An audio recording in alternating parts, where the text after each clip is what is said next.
प्रभु गुरुकुल में पहुंचे तो अल्प काल में ही सभी विद्याएं स्वतः ही चलकर के प्रभु के पास आ गई। लेकिन फिर भी पूर्ण काल तक प्रभु गुरुकुल में रहे। प्रभु पूर्ण काल तक गुरुकुल में रहे इसलिए कि उन्होंने विचार किया कि जो गुरु सेवा करने का अवसर जो हमें मिला है वो दोबारा नहीं मिल पाएगा, क्योंकि सारे संसार के कार्य बार बार होते रहेंगे, लेकिन प्रभु सेवा का जो अवसर हमें गुरु सेवा का मिला है वो दोबारा नहीं मिलेगा।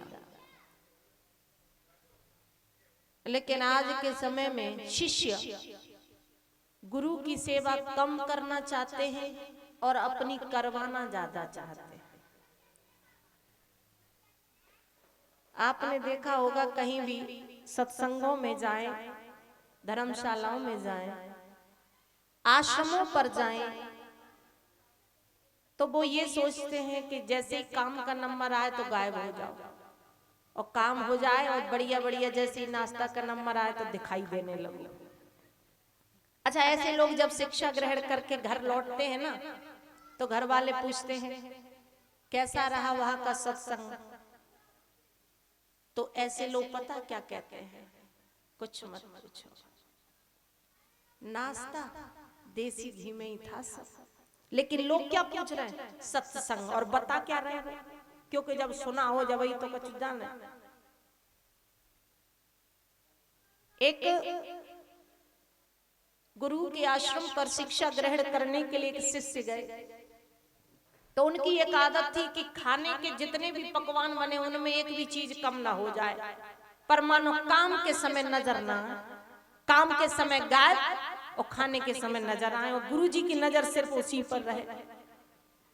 बहुत दिन हो गए ना। अच्छा, कामचोर लोग जो होते हैं कहीं भी हों, इन पर लोगों की नजर पड़ी ही जाती है, भले वो समझ रहे हो कि हमें कोई नहीं देख रहा, लेकिन ऐसा नहीं है, क्योंकि कुछ लोगों की आदत है आश्रमों में भी जाकर के आराम करने की।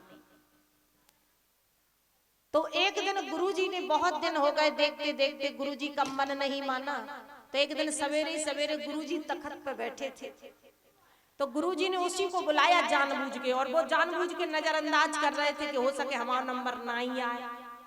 गुरुजी ने कहा कि हम तुम्हें ही बुला रहे हैं, इधर आओ। तो जैसे ही पास में आए कि हाँ बताओ गुरुजी कैसे बुलाया, कि जवाब दिया कि हमें पूजा के लिए तुलसी के पत्तों की जरूरत है, ले आओ। अब बुक्का बोलो कामचोर, तुलसी के पत्ता कैसे होता है गुरुजी, जबकि महीनों से जो आश्रम पर रह रहा है और वो कह रहा है कि तुलसी के पत्ता कैसे होते हैं गुरुजी, हम तो जानते ही नहीं।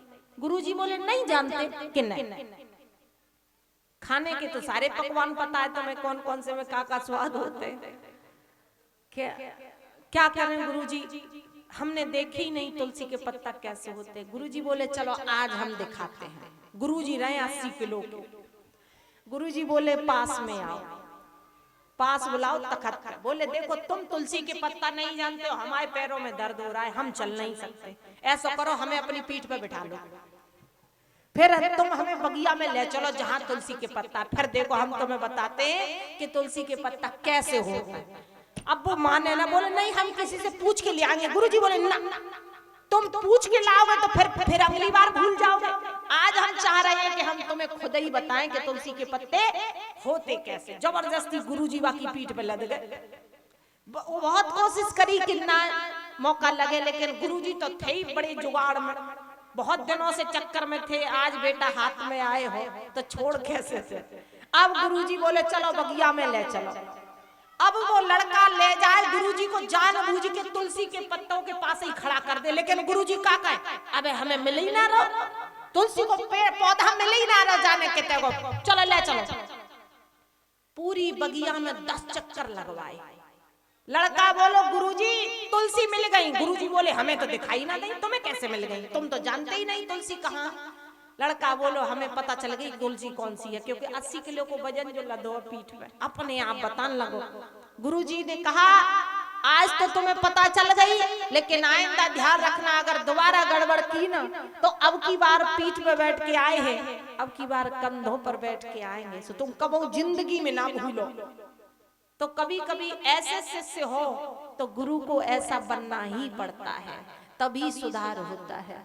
बोलिए गोविंद भगवान की।